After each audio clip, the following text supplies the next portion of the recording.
Disculpen el fondo, mi zona está granizando. Espero que de otro lado pues, sigue siendo lo mismo. Espero se pueda notar la pantalla, ¿me confirman?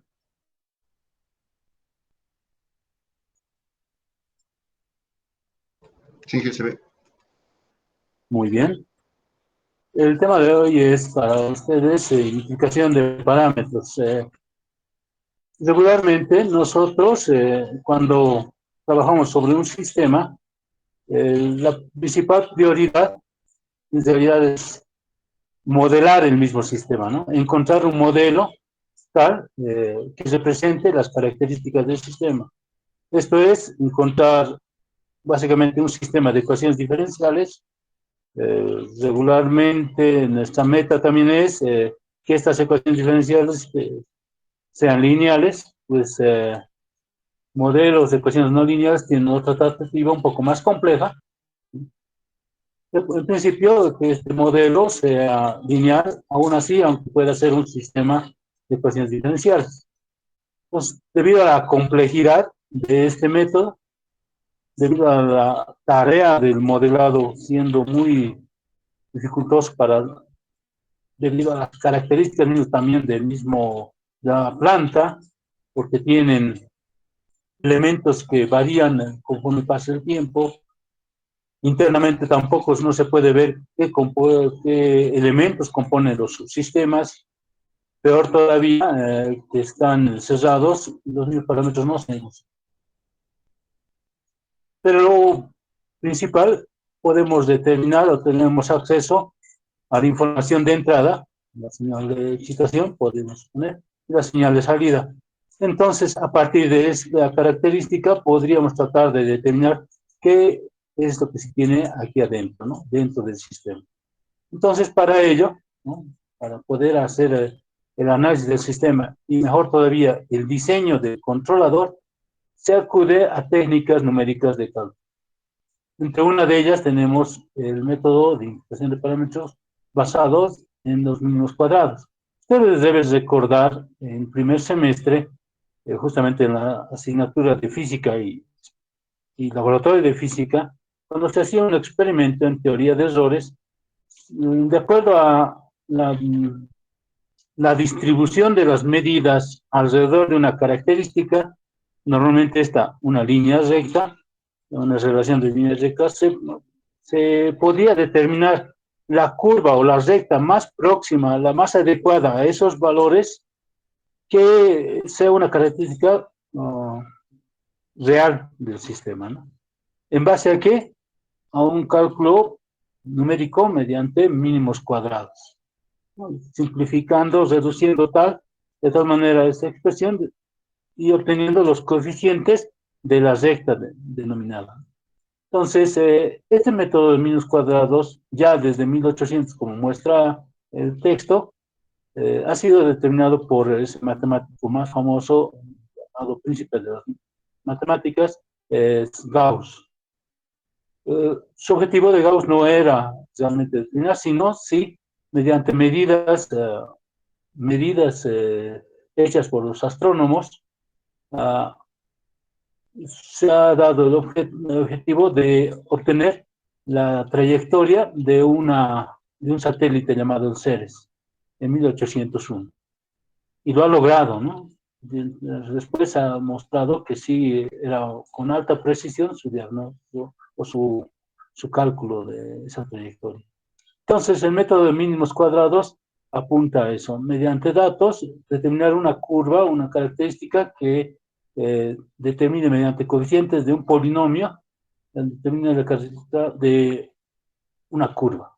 Nosotros recordemos en cálculo 1 como en cálculo 2, en las series de Taylor y las series de Maclaurin, toda curva podía ser determinada mediante un polinomio, ¿no? Y una secuencia mediante diferenciación.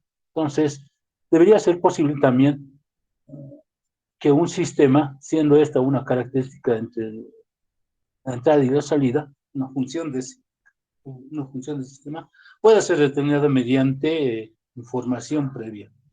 No solamente sobre un dato, sino un cúmulo de datos. Y si este cúmulo de datos es mucho más grande, es mucho más. Entonces, ¿qué es lo que se hace? Dado el sistema, se toma información de la señal de entrada, como muestra la gráfica, y la señal de salida, mediante un dispositivo computacional, como es un convertidor nodo digital, hacia una unidad central de proceso, que almacena estos datos en vectores XK y Y sub K, donde X son las señales de entrada y Y sub K son las señales de salida, ¿no? Tomando estos datos, esto se puede representar mediante esta notación, ¿no? X sub K va a ser X1, X2, XN, donde N es el número de datos que se han tomado en una prueba. Igual vamos a obtener un Y sub 1, Y sub 2 hasta un Y sub N, donde Y va a ser los datos. Puede ser que en esta notación admitamos valores iniciales en cero. De hecho, así va a ser regularmente, ¿no?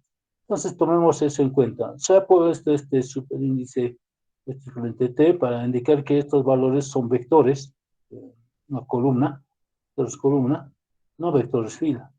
Va a ser importante esta notación. Entonces, ¿qué hacemos?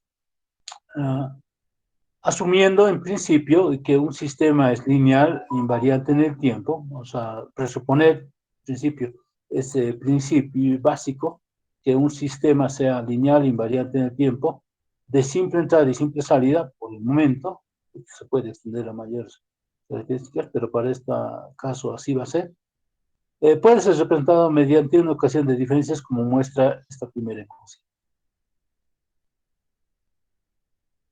donde tengo Y sub K más A sub 1, Y sub K menos 1, A sub 2, Y sub K menos 2, y así hasta un A sub N, Y sub K menos N.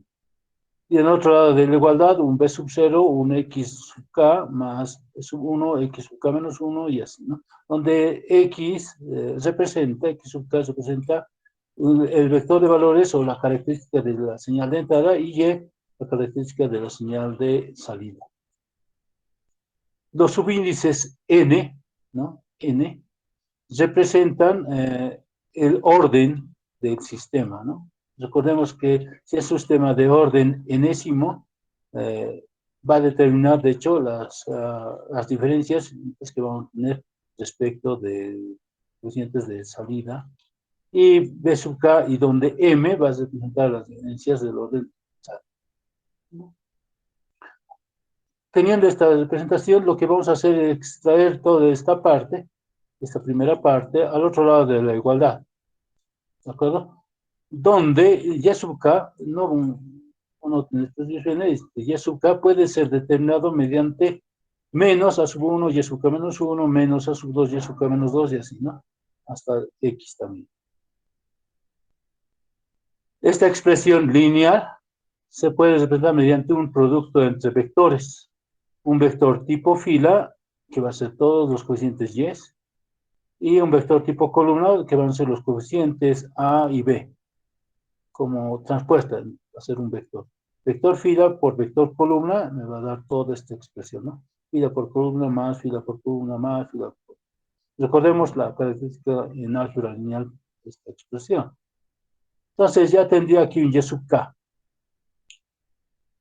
Este Y sub K, que suponemos aquí, se puede determinar entonces entre el producto de un vector tipo fila, que va a ser este, por un vector tipo columna, que va a ser este. Notándose entre un producto entre dos expresiones, fila por columna. Fila va a ser los parámetros phi, ¿no? Y teta, en este, ¿no? Normalmente en los textos los van a encontrar así, de esta manera. Y el valor de teta es expresada como A sub 1, A sub 2, A sub 3, B sub 1, B sub 2, B sub 3, B sub T. Noten el tamaño de este vector, es n más m, ¿no? Tomando en cuenta que si se toma en cuenta el 0, va a ser B sub 0, entonces m más 1. Esas van a ser las definiciones. Este coeficiente phi este coeficiente phi, se puede expresar de esta manera, como un arreglo de un vector tipo fila. Si yo quisiera calcular un phi sub 1, esto va a ser cuando este k empiece, si empezamos en 0, 1, 2, 3, entonces tendría que ser en 1 para que sea 1 menos 1, 0, 1 menos 2 menos 1, 1 menos 2, y así sucesivamente. Estos coeficientes y sub menos 1, y sub menos 2, y sub menos n van a valer 0. ¿Por qué? Porque no existe valores, sabiendo que es un sistema causal, las señales anteriores se consideran nulas, ¿no? Condiciones iniciales nulas. Pasadas de 0, negativas, siempre van a ser 0. Por eso se anota esto. Y para y sub k, con y sub k sub 0, y sub k sub 1, y así, y sub 1, y sub 2, hasta terminar todos estos cosas. Tendríamos el phi sub 1, phi sub 2, phi sub 3, phi sub 4. Si obtuviéramos este phi sub 1 por un teta, phi sub 2 por otro teta, phi sub 3 por otro teta, podríamos encontrar como producto final el y, porque esa es la expresión aquí mostrada, ¿no? Por teta. Teta nunca va a cambiar, porque siguen siendo los parámetros, como hemos dicho, lineales e invariantes por el tiempo. No cambian estos coeficientes a medida para diferentes coeficientes y y x, de entradas y salidas. O sea, los parámetros internos del sistema no cambian, entonces estos coeficientes o estos valores multiplicados por teta me van a dar un tita, estos también multiplicados por el teta me van a dar otro y así sucesivamente. Por lo tanto, agarrando también estos phis, organizándolos como una matriz de arreglos de phi, vean, aquí tenemos un phi mayúscula, ¿no? Por teta, no, pero por un phi sub 1, phi sub 2, pero transpuesto como un vector tipo columna. Podríamos obtener el parámetro de y, que va a ser un y aproximado, porque es en nuestra teoría, estamos suponiendo que ya tenemos estos valores. Si suponemos que estos son los valores teóricos, entonces, con estos datos que tenemos como experimentales, estos datos, perdón, como son experimentales, se podría calcular el y, que va a ser nada más que el phi por el teta, los parámetros del sistema.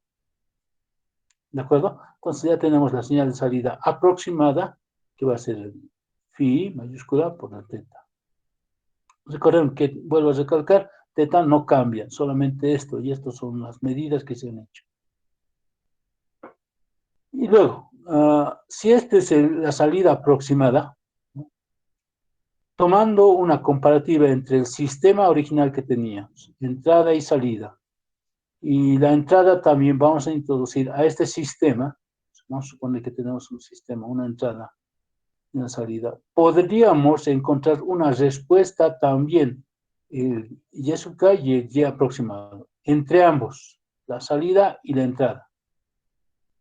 Encontrar la diferencia entre ellos lo que me daría es el error, un error obtenido. Este error va a ser la señal experimental real menos el y aproximado, que se está calculando con las mediciones y con un teta aproximadamente.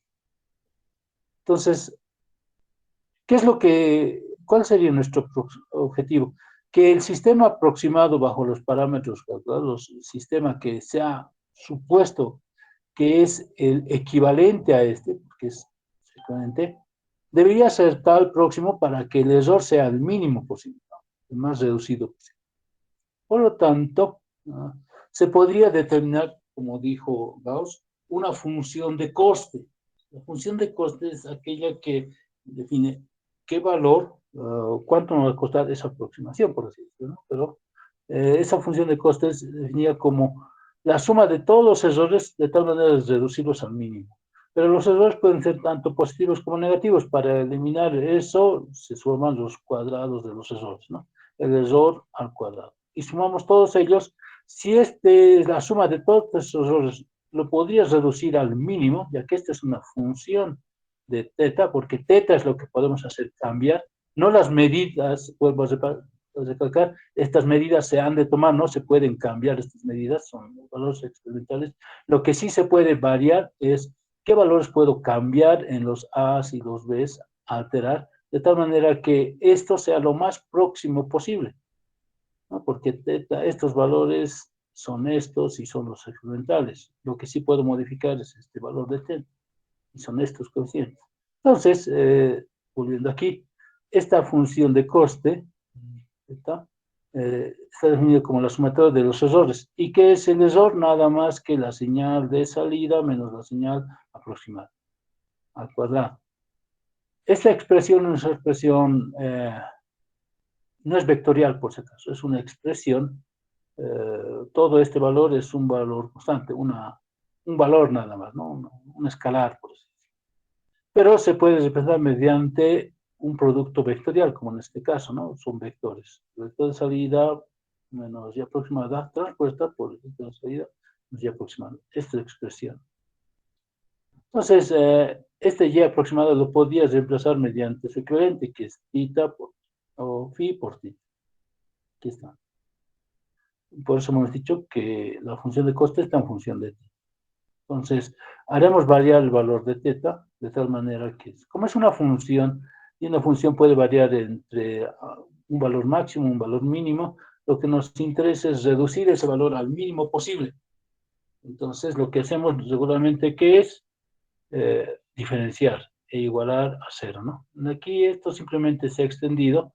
La transformada de una suma es la suma de transformadas o transpuestas. Y la transformada de un producto es la inversa del orden del producto transpuesto. Está aquí. Y se multiplica esta expresión para tener una expresión. Bueno, de esta, ¿no? Se aplica la diferencial en términos vectoriales, que es este operador Nabla, sobre teta. Esto ya lo conocen en cálculo 2, han hecho estos, realmente mucho, pero nos vamos a reducir a lo que nos interesa. Derivarlo respecto de teta, respecto de un vector, esta expresión escalar, y obtenemos esa expresión. Despejando el valor de esta expresión teta, obtenemos esta fórmula. Pues entonces ya tenemos la expresión general de cómo calcular teta en términos de phi. ¿Qué es phi? Vuelvo a repetir, son el ordenamiento de las señales experimentales de salida como las señales experimentales de entrada. Ese sería en forma de una matriz. Va a ser phi transpuesta por phi, todo eso a la inversa, por phi transpuesta por y. ¿Qué es y? La señal de datos de entrada. Esta señal de datos, y, con cierta definición. Y nada más. Pues con esto ya tengo el valor de tita. No se puede obtener esto. No sé si tienen alguna consulta. Sé que esto es ya está aquí. Vamos a... En un momento, lamentablemente, tenía un pequeño problema con mi MATLAB. Esperemos si he estado instalándolo. Espero no tener mayor dificultad.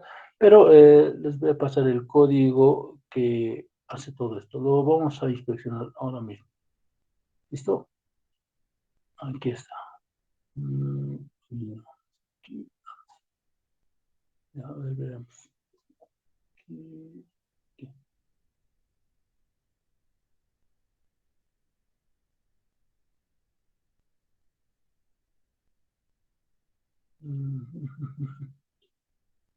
Aquí está. Veamos de qué se trata. Lo que primero estamos haciendo es definir un modelo de primer sistema. Voy a copiar esto y veremos si tengo la posibilidad de compartir ese en el MATLAB. Voy a dejar de compartir mi pantallita para copiar. Nuevamente.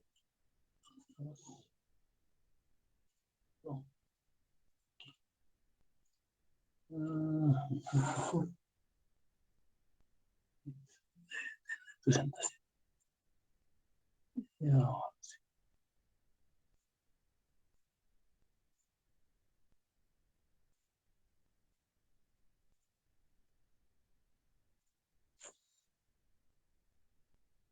¿Me confirman si pueden ver el programa de MATLAB?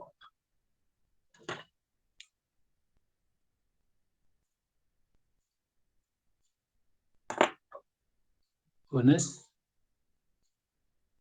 Sin que se ve. Sí, se está bien, dije. Gracias. Ahora, voy a pasar el código que hicimos.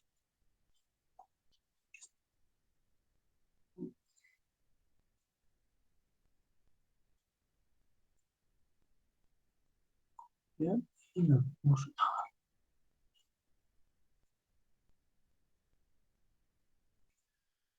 Ya, aquí está el programita. Lo que está haciendo este programa, primero, vamos a suponer un sistema de primer orden.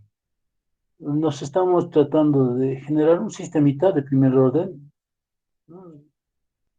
Y nos vamos a definir un tiempo de muestreo y vamos a generar los vectores de señales de salida y los vectores de señales de entrada. Suponiendo como estamos sacando las respuestas del sistema, una función paso, entonces la función paso, las señales de entrada va a ser puros unos, ¿no? Puros unos. Volveremos a, primero sacamos el numerador, va a ser 5, el denominador 8, generamos la función de transferencia con num y dem, tenemos GDS, nos vamos a definir un tiempo de muestreo de 0.05 segundos, tenemos un vector t que es desde 0 con ese tiempo de muestreo hasta llegar a 1 en un segundo, tenemos la señal de salida y, que va a ser la respuesta a la función GDS, paso, con este vector de tiempo, ¿no? Entonces vamos a tener un vector Y de salida y la señal de entrada X, como es una función paso, sacamos puros unos. Hasta aquí simplemente vamos a hacer correr esto. Primeramente, antes de hacer esto, voy a borrar.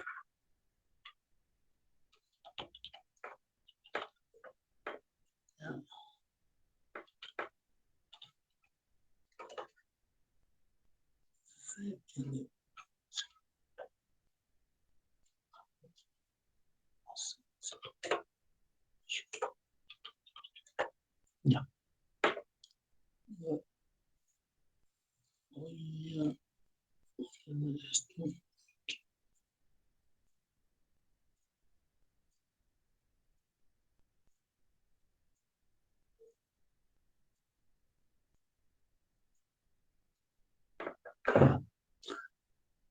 Generamos primero este.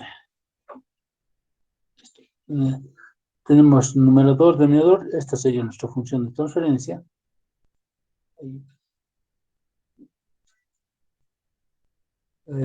Podemos mostrar GDS 5 sobre 8, la tendríamos la función de transferencia. Aquí podemos ver Y, son los vectores de Y y los vectores de X, ¿no? ¿Qué es lo que vamos a hacer ahora?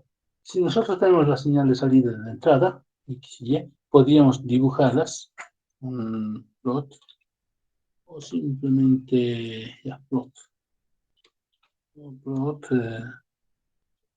de GDS, de la señal salida, pues T, Y.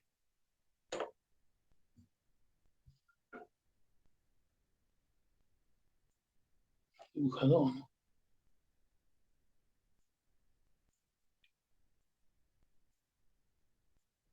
Ahí se nota, ¿no? Esta es la respuesta del sistema en un segundo. Podríamos dibujar también la señal de entrada, va a ser puros unos nada más. Puros unos.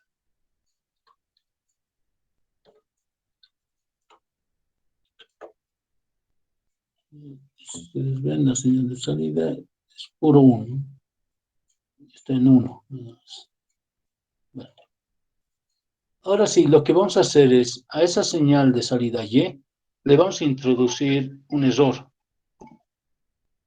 Un error randómico que va a tener la misma cantidad de valores del variable t, va a ser solamente una columna, y va a estar, como este valor randómico puede variar entre 0 y 1, le vamos a diferenciar de 0,5, va a variar entre 0,5 y menos 0,5. Multiplicamos por 0.5 para escalar ese valor de 0,1, porque recordemos que la salida varía hasta 0,5, entonces 0.05. Tenemos un error, y con él lo único que vamos a hacer es vamos a dibujar esa. Tanto vamos a dibujar la señal de salida y vamos a dibujar la señal con error, ambos. Entonces veamos aquí. Aquí está, estamos viendo la señal de salida que está con azul y los puntitos, utilizando la función STIM, para representar el error cometido en la medida. O sea, cuando nosotros medimos, no necesariamente medimos precisamente sobre la curva, sino con cierto error, ¿no? Error en la medida, por inserción, todo tipo de errores. Hemos hablado de eso, ¿no? Entonces, bueno, ya tendríamos el cometido. Lo que hemos de hacer ahora, determinar el número de muestras. No necesitamos el número de muestras, es importante. Y luego armamos la función phi. ¿Qué es la función phi? Hablando de un sistema de primer orden, este es un sistema de primer orden, nuestro modelo ya empezaría con y sub k menos 1, nada más, porque eso va a ser y el x va a ser x sub 0 y x sub 0 menos 1. Hasta ese punto también podría ser, ¿no? Y eso es lo que tenemos aquí, x y y. Entonces, tendríamos esta expresión para nuestra función de transferencia característica y con ello determinamos directamente ya teta. Teta, ¿qué va a ser? Phi transpuesta, ¿vean? Phi transpuesta por phi sin transponer. Esto le sacamos la función inversa de todo y multiplicamos por phi transpuesta. Ese tildecito así. Y multiplicamos por la señal y 2 menos 1. ¿Por qué 2? Porque se toma un valor menos, ¿no? Hasta el final. No se toma todos los valores de y. Un valor en el anterior en 0 no se toma. Entonces, con esto calculamos teta. Y al calcular teta, recordemos que los tetas simplemente son el A sub 1, A sub 2, A sub 3 y así, ¿no? Entonces, el primer teta va a ser los A's y el segundo teta va a ser los B's. Ahí los tenemos A y B. Si tuviéramos más orden, entonces A sub 1, A sub 2, beta 0, beta 1, beta, y así podríamos extender, ¿no? Entonces, estos ya serían nuestros coeficientes. Hasta aquí podríamos obtener nuestro modelo. Ahí están los valores de teta. ¿De acuerdo? Los valores de teta. Este va a ser los coeficientes A y los coeficientes B. Recordemos que los modelos son de esta forma. Ya tendríamos teta. Lo que tendríamos que hacer es calcular y encontrar el modelo matemático aproximado. Este sería para nuestro caso los coeficientes del numerador y estos serían los coeficientes del denominador. Se suma 1 porque recuerden que la función de transferencia y empieza y sub k menos a sub 1 por y sub k menos 1. Si sacamos la función de transferencia, el primer coeficiente siempre vale 1 y los siguientes ya es a sub 1, a sub 2. No así en x, ¿no? B sub 0, B sub 1 va a existir. Este no necesariamente va a valer. Bueno, ya tendríamos el numerador denominador. Aquí, utilizando función de transferencia y como parámetro un periodo de muestreo, obtendría la función de transferencia g de z de la señal aproximada. O sea, este es nuestro modelo aproximado, pero ya discreto. Podríamos obtener, por lo tanto, la respuesta a la función paso unitaria, ojo, la función de respuesta al paso unitario con cierta cantidad de valores t, ¿no? Ya los valores t que antes aquí estaba definido. Entonces ya tendría la señal de salida y de esta función de transferencia aproximada.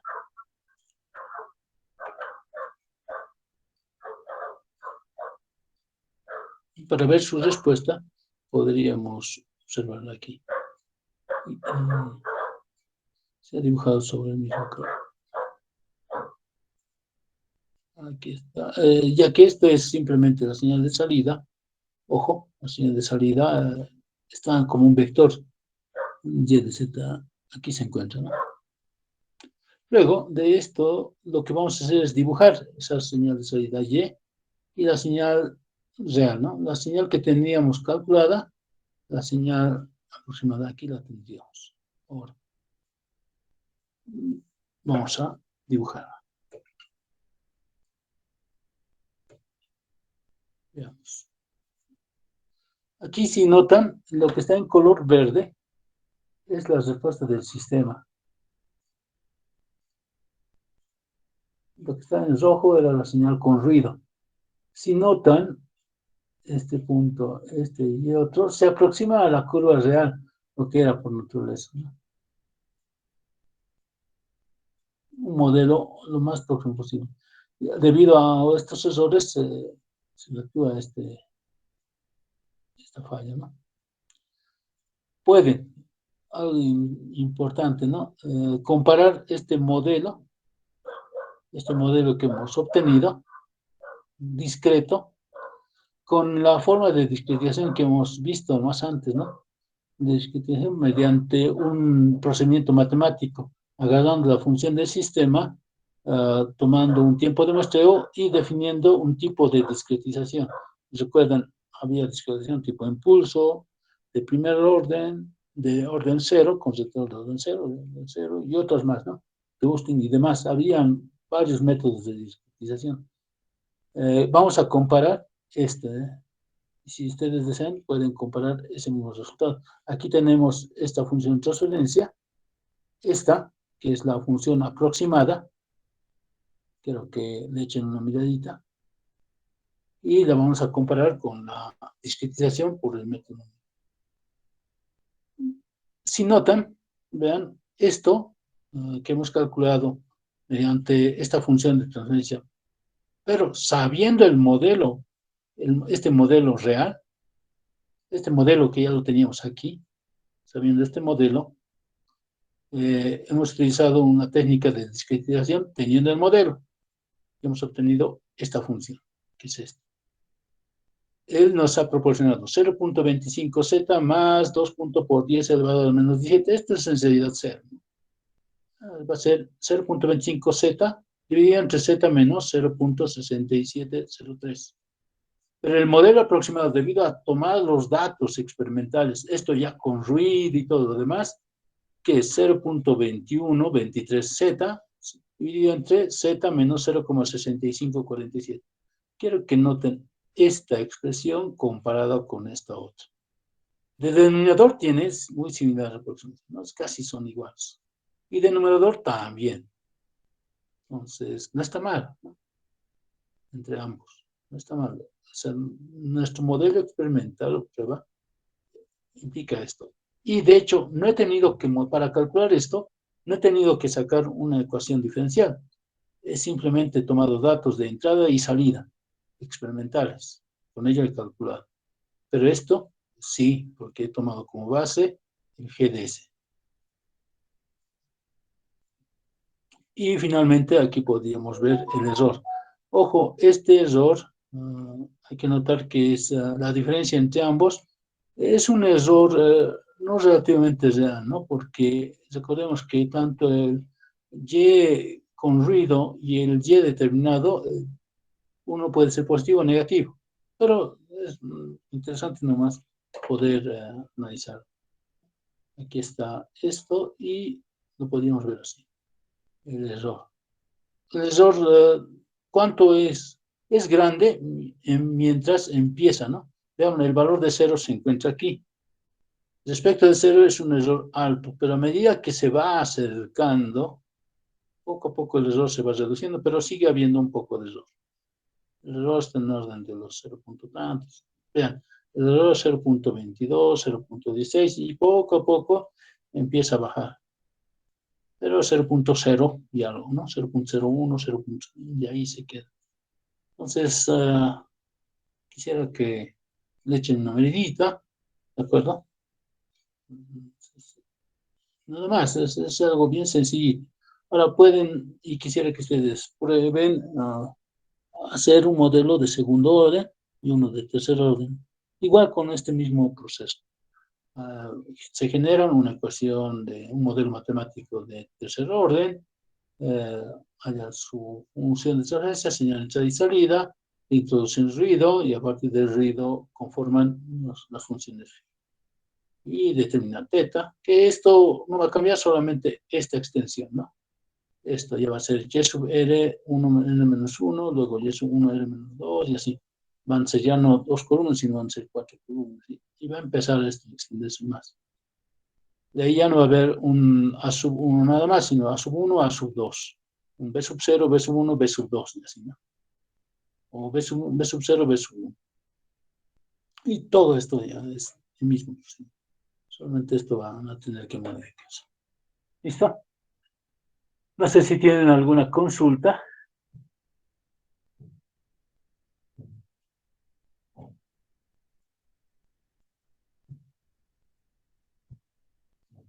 Para mayores referencias, ojo, de este procedimiento que es términos cuadrados, cualquier librito de sistemas de control robusto pueden utilizar, cualquiera sea el texto, ¿no? En realidad, esta técnica de métodos numéricos por mínimos cuadrados es una de las más básicas, como les he mencionado, esta técnica que le ha presentado Gauss hasta el momento sigue siendo una de las mejores para determinar los parámetros de un sistema. Gauss hasta este momento sigue vigente, ¿no? Su técnica no se ha presentado otros modelos, claro, para técnicas de modelado en 2, 3, hasta n dimensiones sí se extiende, pero otro procedimiento capaz o competitivo frente a él no ha existido o mejorado, ¿no? Así como recuerdan hace unos meses o antes ha habido una noticia sobre la obtención de una secuencia o un algoritmo para la generación de números primos y ha tratado de demostrar o rebatir la conjetura de Riemann. No, falta mucho para ello todavía, pero sigue siendo un buen avance, ¿no? O un punto de vista distinto de lo que en realidad es. Eso creo que no están tomando en cuenta. Cualquier avance, aunque uh, no sea relevante, es importante porque está dando otro punto de vista. Tal vez si es fallido, por lo menos un punto de vista que no se debería tomar en el futuro, pero es un avance. Bueno, veremos la guía.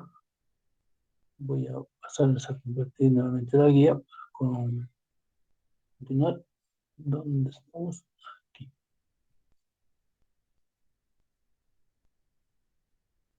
Este código, ojo, ese mismo que les estoy presentando, está en la presentación. Les voy a pasar y nos vamos a ver la guía. Bueno, dice, hallar de acuerdo a los sistemas equivalentes y el error cuadrático medio según los datos, los archivos adjuntos en práctica. ¿A qué se refiere esto? Tendríamos en la orientación, aquí hay unos datos, archivos binarios que ustedes pueden descargarse, ¿de acuerdo? Los van a importar en el MATLAB, son archivos.mat, contienen las variables, ahí están nuestros archivos, con ellos pueden trabajar para hacer sus pruebas, ¿de acuerdo? Eso se refiere a esta primera. Utilizando el bloque de herramientas de MATLAB para identificación de sistemas de parámetros, compararlo con los resultados obtenidos en la práctica.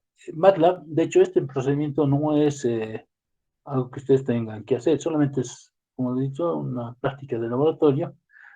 MATLAB tiene herramientas de identificación de parámetros. El Identify se llama, es un toolbox o una caja de herramientas que te permite, en forma gráfica, fácil, con mayor facilidad, determinar el modelo más próximo del sistema. Y de hecho, tiene una extensión de hacerlo recursivo. Esa va a ser la próxima clase. Ojalá logremos alcanzar esa. Es método recursivo de identificación de parámetros. ¿Por qué? Dense cuenta que identificar la planta es importante para no estar tratando del modelo, pero muchas veces la planta va cambiando a medida que pasa el tiempo, porque el proceso mismo cambia, ¿no? Imaginen simplemente una balanza, un sistema de balanza y que quisiéramos controlar la mesa. La señal de entrada, la señal del sistema, será pues tal vez hasta la cantidad de masa obtenida. O, si no, un regulador de posición de la balanza, ¿no? La altura del balance donde debe ubicarse. Y para ajustar ello, la masa puede cambiar, el resorte, la característica del resorte, el valor de K puede cambiar, todo ello. Lo que tendríamos que hacer es constantemente monitorear el sistema. Y al monitorear es acumulación de datos. Mientras más acumulemos datos, más datos, más y más datos, somos susceptibles a rellenar de información o almacenar la capacidad de cálculo del sistema. Entonces, lo que tendríamos que hacer es, como es un procedimiento recursivo, es el mismo procedimiento para la siguiente cantidad de datos, entonces, utilizar un procedimiento como es recursivo, de tal manera de almacenar los datos previos y a partir de esos datos previos, con nuevos datos, hacer el nuevo cálculo adicional. Ese es un método de identificación de parámetros recursivo. Bueno. A eso se refiere en el siguiente, desarrollar un método recursivo que permita reducir el costo de computacional, ¿no? Eso lo vamos a tratar de hacer en la siguiente clase. Investigar los modelos de identificación de parámetros de sistemas autónomos basados en experimentación. Ojo, no es el único, por si acaso, se vuelvo a decir, pero sí es el mejor que hasta el momento todavía sigue en vigencia, método de menos cuadrados. Pero hay otros, como por ejemplo, para la determinación de los coeficientes del sistema mediante aproximaciones por curvas y rectas, o modelos próximos, comparativos directamente. Pueden buscar información, una extensión de ello. No sé si tienen alguna consulta. Sé que esta clase ha sido un poco muy rápida, pero es algo así de sencillo, ¿no? En realidad, todo este procedimiento ya es una teoría fija, no ha cambiado en nada, por si acaso. No ha cambiado, no se ha modificado en la extensión del tiempo. La forma de cómo se hace la determinación de tita, pues, es un método extenso, pero se aplica a infinidad de procedimientos. Esta técnica realmente es muy aplicada en varias áreas, no solamente en el área de control, por si acaso, también se hace para el método de identificación de parámetros biológicos, porque ellos también tienen cierta dinámica y lo que nos interesa es que toda curva puede ser representada mediante polinomios de interpolación y estos van a ser, ¿no? Es de hecho un método de interpolación, en realidad. Es un método numérico. Bueno, ¿alguna consulta, jóvenes?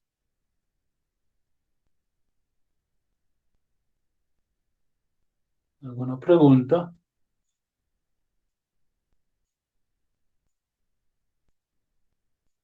Bueno, si no hay preguntas, aquí quedaremos con este.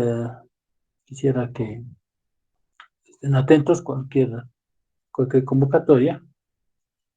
Tenemos esta semana, vamos a comunicarnos con ustedes y nos veremos pues la próxima clase.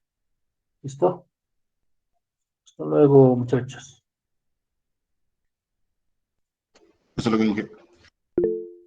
Hasta luego, Inge. Hasta luego, Inge. Cualquier consulta, por favor, me dicen, voy a estar atento a ellas. Hasta luego.